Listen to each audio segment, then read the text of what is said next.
Bab 10, Sebab yang pasti. A. Pengantar. Jika Anda telah sepenuhnya memahami pemikiran yang dijelaskan pada leson 10, berarti Anda telah mengetahui bahwa tidak ada yang terjadi tanpa sebab yang pasti. Anda akan mampu merumuskan rencana-rencana Anda sesuai dengan pengetahuan yang pasti. Anda akan tahu bagaimana mengontrol situasi dengan cara memainkan sebab-sebabnya. Bila Anda menang dan pasti menang, Anda tahu persis mengapa demikian. Manusia biasa, yang tidak tahu tentang hukum sebab akibat, selalu diatur oleh perasaan atau emosi. Ia berpikir terutama untuk membenarkan tindakannya. Jika ia gagal sebagai pengusaha, ia berkata bahwa keberuntungan tidak berada di pihaknya. Jika ia tidak suka musik, ia berkata bahwa musik adalah kemewahan yang mahal. Jika ia berkinerja tidak baik di kantor, ia berkata bahwa ia akan lebih berhasil bila bekerja di lapangan. Jika ia tidak punya teman, ia berkata bahwa tidak ada yang bisa mengerti kepribadiannya. Ia tidak pernah memikirkan pangkal masalahnya. Pendeknya, ia tidak tahu bahwa setiap akibat merupakan hasil dari sebab yang pasti. Tetapi, ia berusaha menghibur dirinya dengan berbagai penjelasan dan alasan. Ia berpikir hanya untuk mempertahankan diri. Sebaliknya, manusia yang memahami bahwa tidak ada akibat tanpa sebab yang memadai, berpikir secara impersonal. Ia menyusuri fakta-fakta yang ada tanpa peduli konsekuensinya. Ia bebas mengikuti jejak kebenaran kemanapun arahnya. Ia melihat masalah dengan jelas sampai ke ujungnya, dan ia bersedia membayar segala persyaratannya. Hasilnya, dunia memberinya apapun yang harus diberikan dalam bentuk persahabatan, kehormatan, cinta kasih, dan restu. B. Materi. 1. Kelimpahan adalah hukum alami dari semesta. Bukti hukum ini sungguh meyakinkan. Kita melihatnya di mana? Dimanapun, alam memang berlebih, berkelimpahan, royal. Tidak terlihat adanya penghematan pada benda yang tercipta. Kelimpahan termanifestasikan di segala sesuatu. Jutaan pohon, bunga, tanaman, binatang, dan berbagai pola reproduksi di mana proses penciptaan dan penciptaan kembali terus berlangsung, semuanya menunjukkan kelimpahan yang disediakan untuk manusia oleh alam. Jelas terlihat bahwa tersedia kelimpahan untuk setiap orang, tetapi juga jelas terlihat bahwa banyak orang yang gagal mengambil bagian di dalam kelimpahan ini karena mereka belum menyadari tentang universalitas dari semua substansi. Dan pikiran merupakan prinsip aktif yang menghubungkan kita dengan hal-hal yang kita inginkan. 2. Semua kekayaan adalah hasil dari kekuatan. Segala harta menjadi berharga hanya bila memberikan kekuatan. Peristiwa menjadi bermakna hanya bila menghasilkan kekuatan. Semua benda mewakili suatu bentuk dan kadar kekuatan. 3. Pengetahuan tentang sebab akibat telah ditunjukkan oleh hukum yang mengatur listrik, gaya tarik-menarik kimia, dan gravitasi. Semuanya memungkinkan manusia untuk berencana secara berani dan bekerja tanpa takut. Hukum-hukum ini disebut hukum alam karena mereka mengatur di dunia fisik, tetapi tidak semua kekuatan merupakan kekuatan fisik. Ada juga kekuatan mental, dan ada kekuatan moral dan spiritual. 4. Kekuatan spiritual memang superior karena terjadi di tataran yang lebih tinggi. Kekuatan spiritual ini telah memampukan manusia untuk menemukan hukum yang mengatur kekuatan-kekuatan alam yang luar biasa ini, sehingga bisa melakukan pekerjaan ratusan atau ribuan orang. Kekuatan ini telah memampukan manusia untuk menemukan hukum-hukum di mana waktu dan ruang ditiadakan. Sekarang, hukum gravitasi pun telah dikuasai. Cara kerja hukum ini tergantung pada kontak spiritual, sebagaimana dikatakan oleh Henry Drummond 1. 5. Di dunia fisik sebagaimana kita kenal, terdapat yang organik dan anorganik. Dunia anorganik atau mineral mutlak terpisah dari dunia tanaman atau binatang. Jalannya telah ditutup rapat. Penghalang-penghalang ini belum pernah diseberangi. Tidak ada perubahan substansi, tidak ada modifikasi lingkungan, tidak ada kimia, tidak ada listrik, tidak ada bentuk energi, tidak ada evolusi apapun yang pernah bisa memberikan sifat hidup pada satu atom pun di dunia mineral. 6. Hanya dengan menyentuh dunia mati yang berisi bentuk yang hidup sajalah maka atom-atom yang mati itu bisa diberi sifat vitalitas. Tanpa kontak dengan kehidupan, atom yang mati itu tetap selamanya berada di lingkungan anorganik. Huxley berkata bahwa doktrin biogenesis bahwa kehidupan selalu berasal dari kehidupan memperoleh kemenangan di jalur itu. Tyndall pun dipaksa berujar, saya tegaskan bahwa tidak ada sedikit pun bukti yang dapat dipercaya untuk membuktikan bahwa kehidupan di zaman kita ini pernah muncul tanpa tergantung pada kehidupan sebelumnya. 7. Hukum fisik mungkin menjelaskan tentang yang anorganik. Biologi mungkin menjelaskan perkembangan yang organik. Tetapi tentang hubungan ini, sains tidak mengatakan apapun. Ada jalan yang mirip di antara dunia alami dan dunia spiritual. Jalan ini telah tertutup rapat di pihak dunia alami. Pintunya tertutup. Tidak ada orang yang bisa membukanya. Tidak ada perubahan organik, tidak ada energi mental, tidak ada usaha moral. Tidak ada kemajuan apapun yang memampukan manusia untuk memasuki dunia spiritual. 8. Tetapi ketika tanaman menggapai masuk ke dunia mineral dan menyentuhnya dengan misteri kehidupan, maka pikiran universal pun menggapai masuk ke pikiran manusia dan memberinya kualitas yang baru, asing, indah, dan bahkan mengagumkan. Semua orang pria maupun perempuan yang telah sukses di dunia industri, perdagangan, atau kesenian, mencapainya karena proses ini.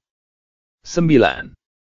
Pikiran adalah mata rantai di antara yang tak terhingga dan yang terhingga, di antara universal dan individual. Kita telah melihat bahwa ada penghalang yang tak terjembatani di antara yang organik dan anorganik, dan satu-satunya cara agar materi bisa terungkap adalah bila dipenuhi dengan kehidupan. Sebagaimana suatu benih menggapai masuk ke dunia mineral dan mulai menyingkap dan menjangkau, materi yang mati pun mulai hidup. 1000 tangan tak terlihat mulai merajut lingkungan yang cocok untuk kelahiran baru ini. Dan sementara hukum pertumbuhan mulai berjalan, kita lihat proses ini terus berlanjut sampai akhirnya lili muncul, dan bahkan Salomo dengan segala kemuliaannya tidak berhiaskan seperti ini. 10. Walaupun demikian, suatu pemikiran dikenakan pada substansi pikiran universal yang tak terlihat, yaitu substansi untuk menciptakan segala sesuatu. Dan sementara akarnya bertumbuh, hukum pertumbuhan pun mulai bekerja.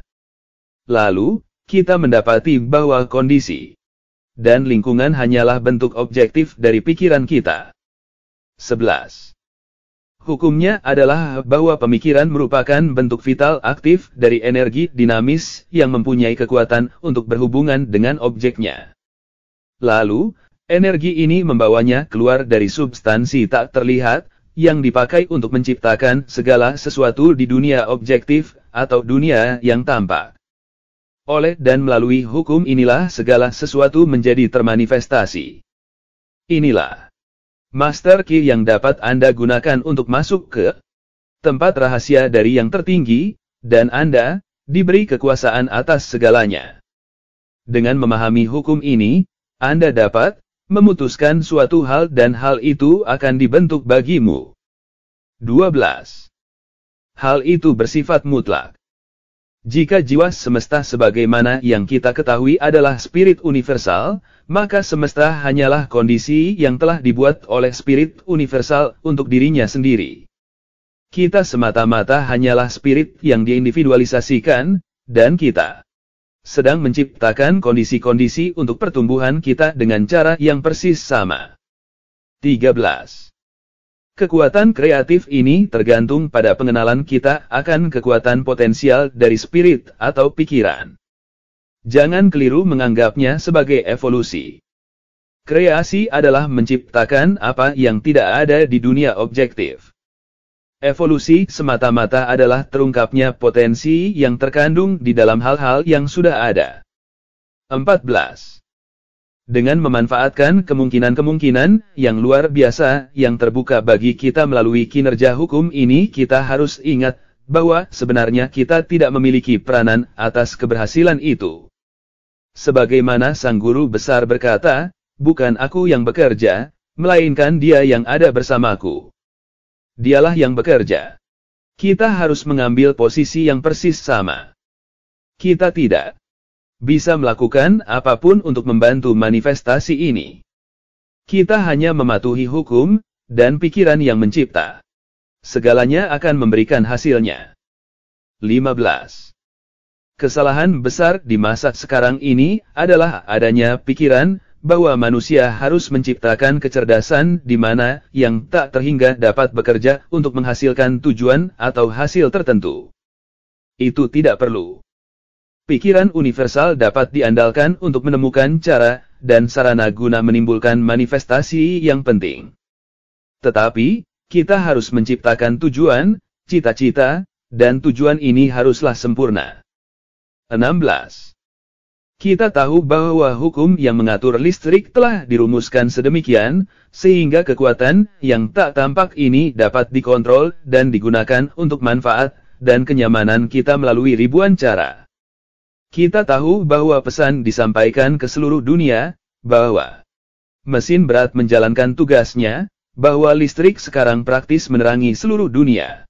Tetapi, kita juga tahu bahwa bila kita secara sadar atau tidak sengaja melanggar hukum itu dengan cara menyentuh kabel terbuka yang dialiri listrik, hasilnya sungguh tidak menyenangkan dan mungkin menjadi bencana. Kurangnya pengetahuan tentang hukum-hukum yang mengatur di dunia tak tampak memiliki hasil yang sama.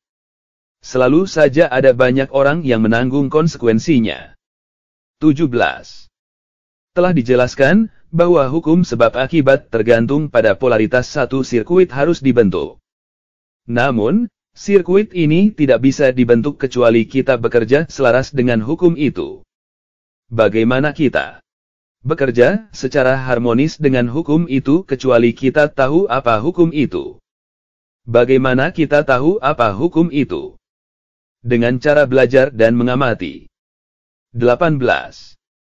Kita melihat hukum ini bekerja di mana-mana.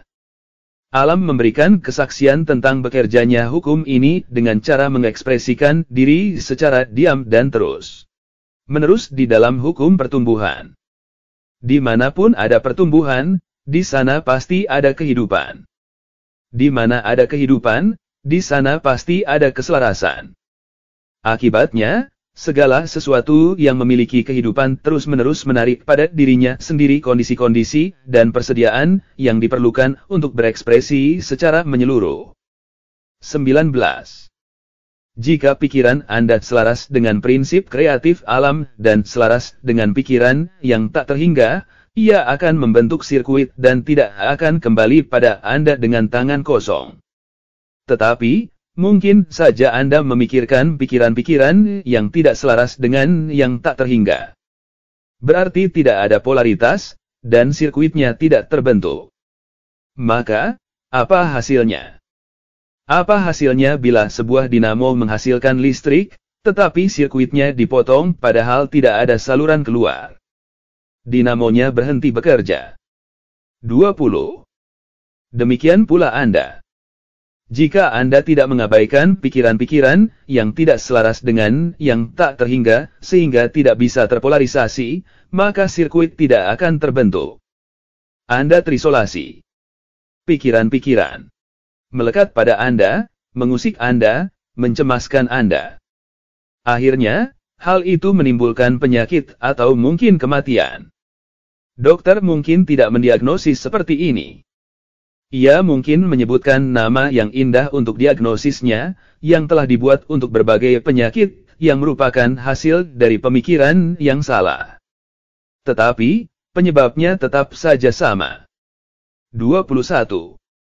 Pikiran konstruktif pastilah kreatif, Tetapi pikiran kreatif harus bersifat harmonis dan menghapus semua pikiran yang destruktif atau kompetitif.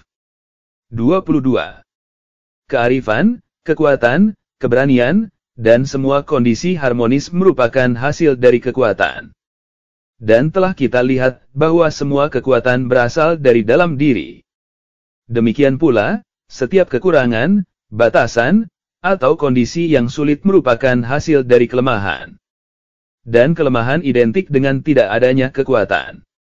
Kelemahan tidak datang dari suatu tempat, ia tidak penting. Maka obatnya hanyalah mengembangkan kekuatan. Ini dicapai dengan cara yang persis sama seperti cara mengembangkan semua kekuatan, yaitu melalui latihan. 23. Latihan ini berdasar atas penerapan pengetahuan Anda. Pengetahuan tidak akan menerapkan dirinya sendiri. Andalah yang harus melakukannya. Kelimpahan tidak akan jatuh dari langit, tidak akan diserahkan di pangkuan Anda. Tetapi, kesadaran tentang hukum tarik-menarik dan niat untuk menjalankannya demi tujuan tertentu yang sudah pasti dan spesifik, serta keinginan untuk menjalankan tujuan ini, akan membuat keinginan Anda terwujud melalui hukum alam yang menyalurkan kekuatannya. Jika Anda berbisnis, bisnis Anda akan meningkat dan berkembang secara teratur. Mungkin akan terbuka saluran-saluran distribusi yang baru atau yang tidak biasa. Dan bila hukum ini bekerja sepenuhnya, Anda akan mendapati bahwa hal-hal yang Anda cari justru sedang mencari Anda. 24. Minggu ini, pilihlah satu ruang kosong di tembok, atau suatu tempat yang dekat dari tempat Anda biasa duduk.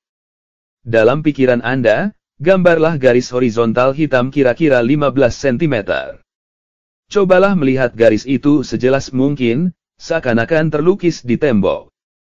Lalu masih dalam pikiran Anda, gambarlah dua garis vertikal yang berhubungan dengan garis horizontal ini di kedua ujungnya. Kemudian, gambarlah garis horizontal lagi yang menghubungkan dua garis vertikal itu. Sekarang Anda punya persegi 4. Cobalah melihat persegi 4 ini dengan jelas. Bila Anda bisa melakukannya, gambarlah sebuah lingkaran di dalam persegi 4 ini. Sekarang taruhlah satu titik di tengah lingkaran. Lalu, tariklah titik itu ke arah Anda sekitar 25 cm. Sekarang, Anda punya sebuah kerucut di dasar persegi 4. Anda ingat bahwa gambar Anda tadi semuanya hitam. Sekarang ubahlah menjadi putih, merah, kuning. 25. Jika Anda dapat melakukan hal ini, Anda membuat kemajuan yang pesat, dan akan segera mampu berkonsentrasi pada setiap persoalan yang Anda pikirkan. C. Tanya jawab. 1. Apakah kekayaan itu? Kekayaan adalah hasil dari kekuatan. 2. Apa nilai dari harta kekayaan? Harta memiliki nilai hanya bila memberikan kekuatan. 3. Apa nilai dari pengetahuan tentang sebab akibat? Ia memampukan manusia untuk berencana secara berani dan menjalankannya tanpa takut.